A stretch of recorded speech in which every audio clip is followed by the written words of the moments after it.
দেখো এটা হচ্ছে মাটন। আজকে মাটন এবং আলুর কারি বানিয়েছি, ঝোল টাইপের।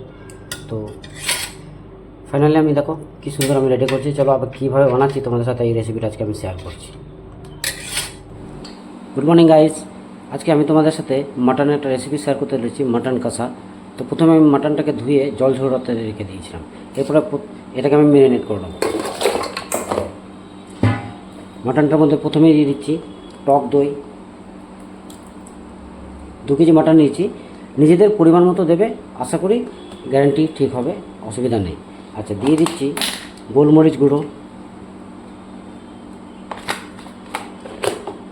দিয়ে দিচ্ছি কাশ্মীরি লঙ্কা গুঁড়ো, দিয়ে দিচ্ছি হলুদ গুঁড়ো 1 চামচ, জিরে গুঁড়ো 1 চামচ, ধনে গুঁড়ো 1 চামচ, আর দিয়ে দেবো বেটে রাখা কাঁচা লঙ্কা, আদা রসুনের পেস্ট হাফ দেবো। হাফটা কষাবো, হাফ মশলাটা। আর দিয়ে দেবো সর্ষের তেল পরিমাণ মতো।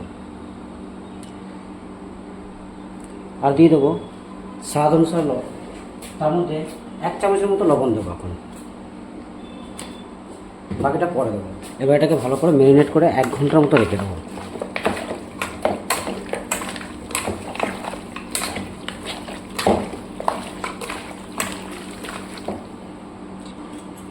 ঢাকনা দিয়ে রেখে দেবো 1 ঘন্টার জন্য।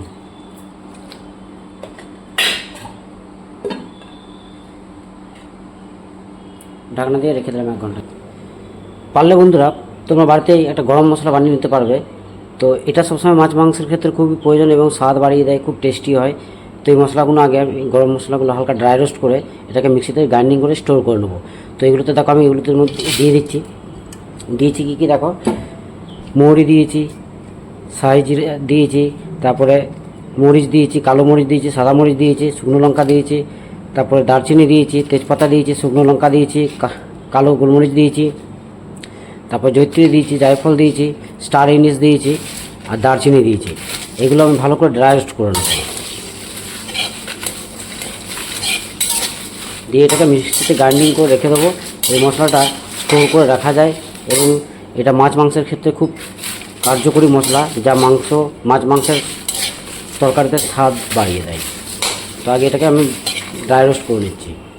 এই মশলাটাকে রোদে 2 ঘন্টা শুকিয়েও বানানো যায়, আর এভাবে ড্রাই রোস্ট করেও বানানো যায়, যেভাবে ইচ্ছা তোমরা করতে পারো এটাকে।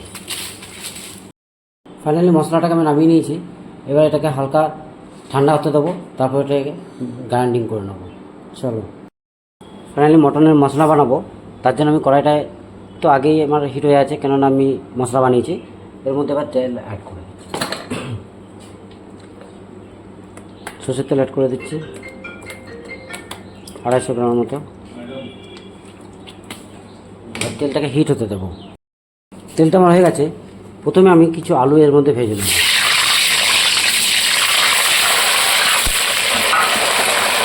আলুগুলোকে হালকা ভেজে নিচ্ছি। আলুগুলোকে হালকা ভেজে নিয়েছি, এবার আলুগুলোকে আমি তুলে নিচ্ছি।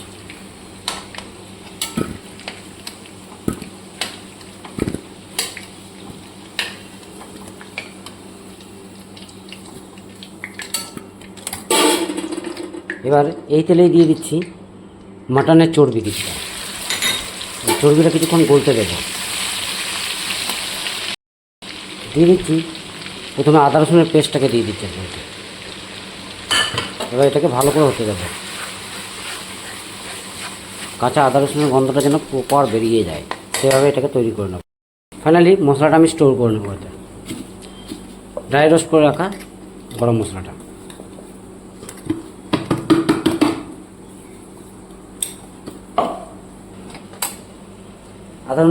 আদা রসুনের গন্ধটা প্রপার বেরিয়ে গেছে। এরপর আমি অ্যাড করে দিচ্ছি পেঁয়াজ পেস্ট।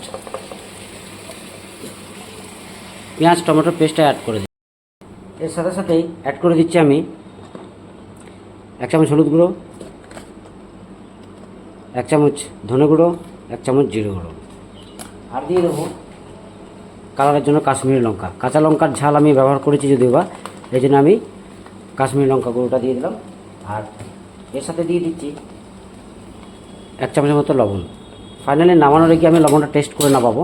তো তার আগে 1 চামচ 1 চামচ 2 চামচ দেওয়া থাকলো, বাস। এবার মশলাটা আস্তে আস্তে এতে কষতে থাকবো। মশলাটা থেকে তেল ছাড়তে আরম্ভ করেছে। তো ফাইনালি আমার মশলা প্রপার কুক হয়ে গেছে।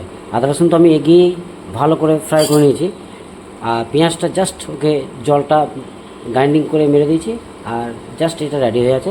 এবার আমি দিয়ে দিচ্ছি মাটনটা। এবার এটাকে মিনিমাম 8 ঘন্টা থেকে 45 মিনিট কষতে থাকবো।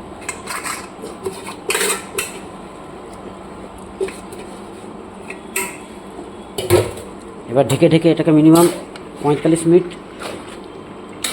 কষিয়ে নেব। কষিয়ে মাংসটাকে মিনিমাম 75% সেদ্ধ করে নেব।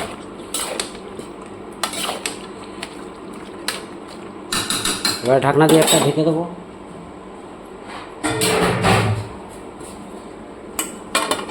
ঢেকে দিলাম। এবার এটাকে হতে দেবো। এর সাথে সাথে আলুটাকেও অ্যাড করে দিচ্ছি। দুটোকে এবার ভালো করে কষিয়ে নেব।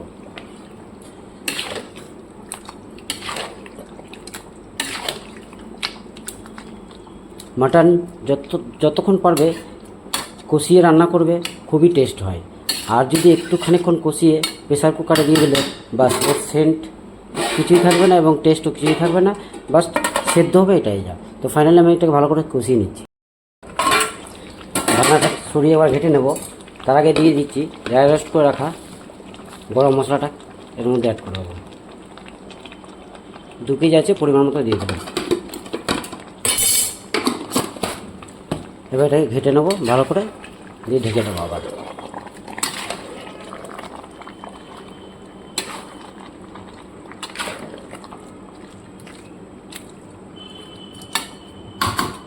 জায়গাটা একটু ছোটো হয়ে গেল, উপায় নেই, চলো ঢেকে দিলাম। ফাইনালি ঢাকনা সরিয়ে, এর আগেও 2 বার আমি ঘেটে নিয়েছিলাম, এটা ফাইনালি এবার ঘাটবো। এরপরে আমি এটা প্রেসার কুকারে সেট করে নেব। মিনিমাম 75 সেদ্ধ হয়ে গেছে আমার মাংস, দেখছো ভেঙে যাচ্ছে। 75 হয়ে গেছে, সির্ফ 2-3টে সিটি মেরে নামিয়ে নেবো, বাস। তাহলে ফাইনাল কাজ শেষ। চলো এবার এটাকে প্রেসার কুকারে সেট করে নিচ্ছি। ফাইনালি মাটনটাকে আমি এবার প্রেসার কুকারে শিফট করে নিচ্ছি।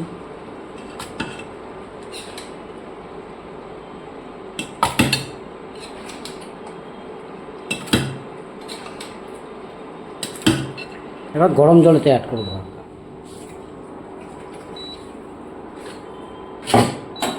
ভালো করে ভেজে নেবো।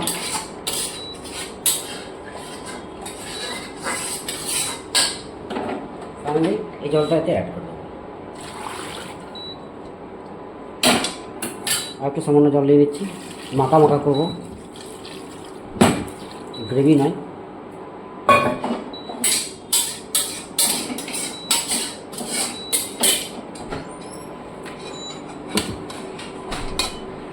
এবার ফাইনালি 3টে সিটি মারলেই আমার এমনিতে 75% আমি রেডি করে দিয়েছি।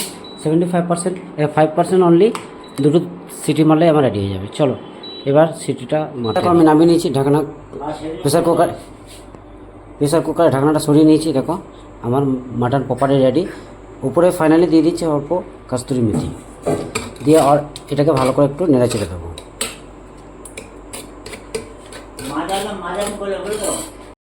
এবার আমি একটা বড় গামলাতে শিফট করে নিচ্ছি।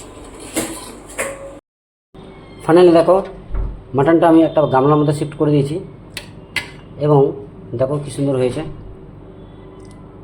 প্রপার রেডি হয়ে গেছে আমার মাটন।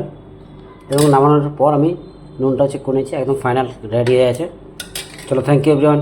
পারলে তোমরা অবশ্যই ট্রাই করবে এবং ভালো মন্দ ফিডব্যাক আমাকে অবশ্যই আমার সাথে শেয়ার করবে। চলো everyone, thank you very much.